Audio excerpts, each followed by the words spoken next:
Hey guys, it's Sarah. Welcome back to my channel. In this video, I'm going to be doing a wear test of the Dior Forever Skin Glow Foundation. If you're interested, keep watching. Let's do it.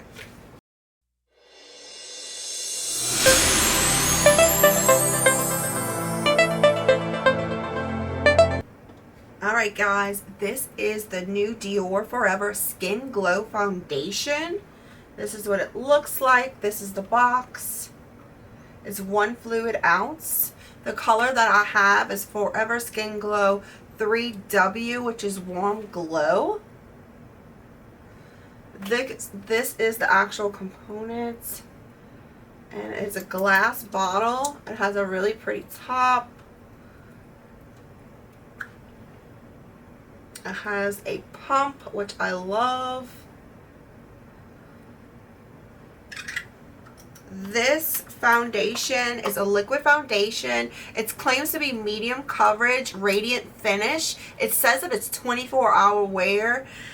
Let's see about that. I won't be wearing it for 24 hours, but we'll see. It does say that the SPF is 30 and under. It also says that it contains 86% of skincare ingredients that if for long-term use, it does benefit your skin. It improves your skin over time. It also claims to be heat and humidity resistant. So I live in Louisiana. We need that. Yes. So we'll be putting that to the test also. The highlighted ingredients is iris extract, which helps against oxidation. Hibiscus extract, which helps renew the look of the skin. Wild pansy extract, which maintains hydration for healthy looking skin. This foundation is a higher brand.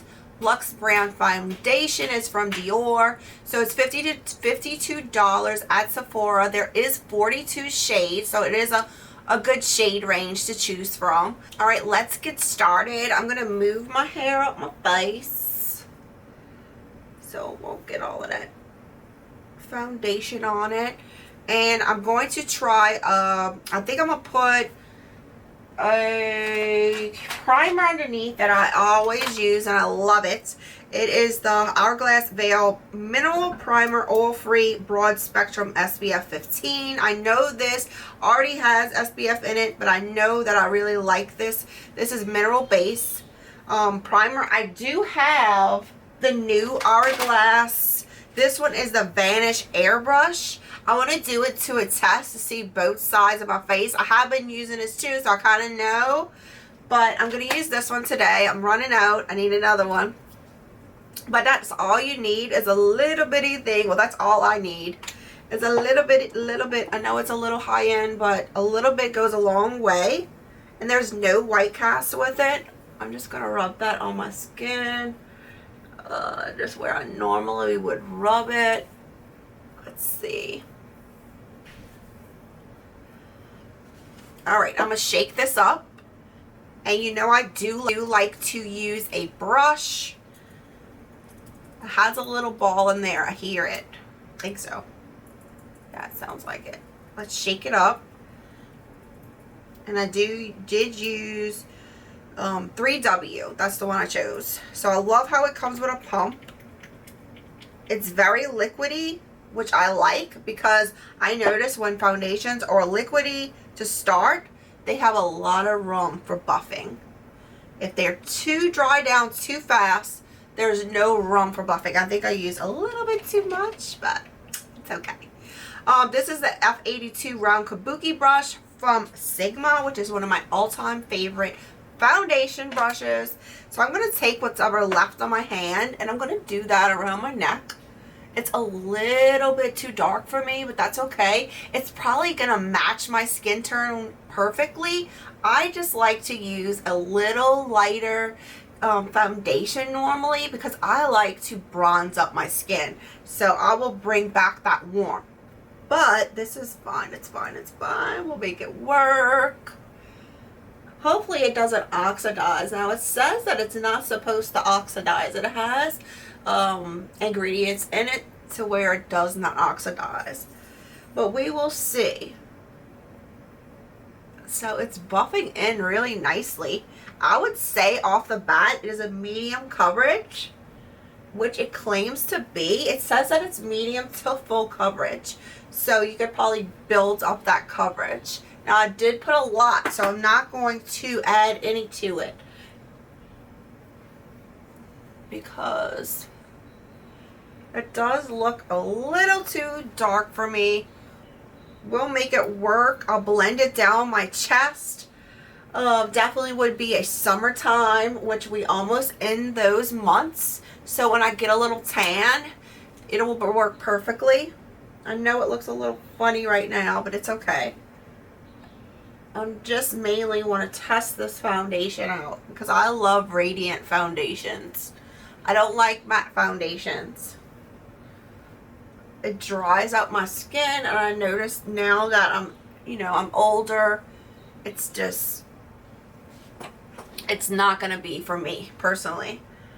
So I do feel like it's a little tacky, but it's not heavy at all. It's not heavy at all. So I'll show you some close-ups of me blending. Now it does look a little warm for me, a lot of warm. Usually I could spot on with these foundations, but I don't think I picked the right one. It's definitely too warm for me, but we'll make it work for testing purposes. Let me see what it looks like close up. As you can see, it looks like it buffed out really, really nicely. I don't know how it's going to settle down. We'll see. Maybe I'll use a turtleneck. I'll light it up with some of my concealer. I'm going to be right back with my full face, and then I will do some check-ins throughout the day, okay? Alright guys, my face is done. I just used nothing on my eyes, just a little mascara. I used bronzer, blush. Everything worked well on top of the foundation. I did notice that it stayed tacky a little longer than normal, so I had to powder it down a little bit more. So I'm thinking this would be really good for people that have dry skin.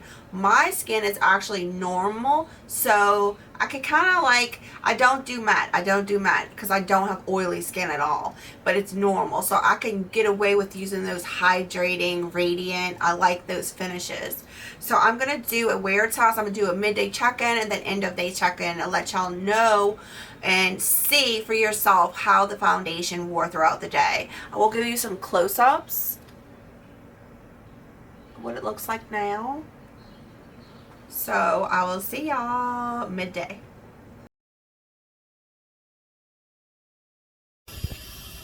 Hey guys, this is my midday check-in. I just wanted to show you, I'm sorry about the noise. I'm outside. I want to show you what it kind of looks like up close outside. I do kind of see where it like hits my pores. I don't like that because I don't have big pores. So sometimes when I'm using different foundations, the actual foundation makes me seem like I have pores. So I kind of don't like that. But this is midday. It looks really pretty on the skin though. It looks really, really, really pretty. I like it. I like it for a full coverage foundation. So I'll do my end of day check-in at the end of day and see how it goes at end of day.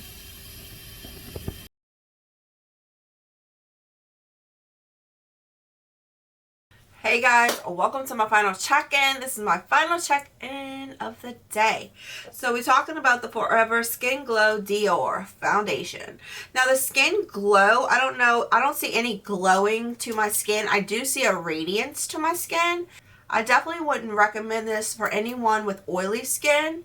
Now definitely dry skin, combo normal, you're probably gonna really like it.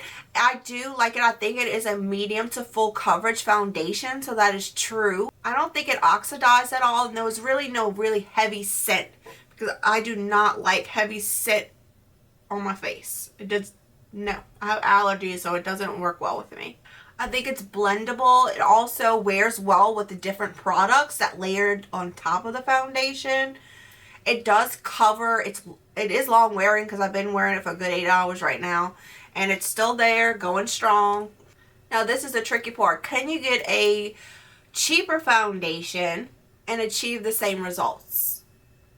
My opinion, probably yes. Now there is claims of there's SPF in here. You got to keep that in mind. That would knock out your extra stuff of putting SPF underneath. You also keep in mind the ingredients that they call out that gives you that extra skincare. Me personally, I like to keep my skincare and my makeup completely separate, but I'm not hating on it. That's what I normally would go for. But overall, it is a really beautiful foundation. I was hoping I could put the heat and humidity to the test today, but it's not really that hot and humid in Louisiana today, so I couldn't do that. But it is a warmer day. It's not cold. Now with my midday check-in, I did state that I don't have large pores, but I noticed that they kind of made my pores look a little larger. That's one thing I didn't like, but I noticed as I wore the foundation, it kind of melted on my skin and it really looked really, really pretty. So overall, the people that I would recommend this to is people that really like Dior. I think that you're going to be happy if you purchase this foundation. You like those higher end foundations. You have dry skin, definitely. Normal skin would work. You're looking for that radiant finish. I don't know about the skin glow because I don't see any glow, but I do see a radiance, that it gives your skin radiance. If you're looking for that SPF, so you don't have to put that extra step of SPF in there, and also the skincare ingredients that states that it does improve your skin over time for long-term use. I definitely would pick this up again. It's not something that I'm not going to reach for again. It's not one of my favorites. Will say that honestly, but it is a really good foundation to get that medium to full coverage if you're looking for that. Alright guys, this is the end of the video. I hope y'all enjoyed my review. Until next time, stay blessed.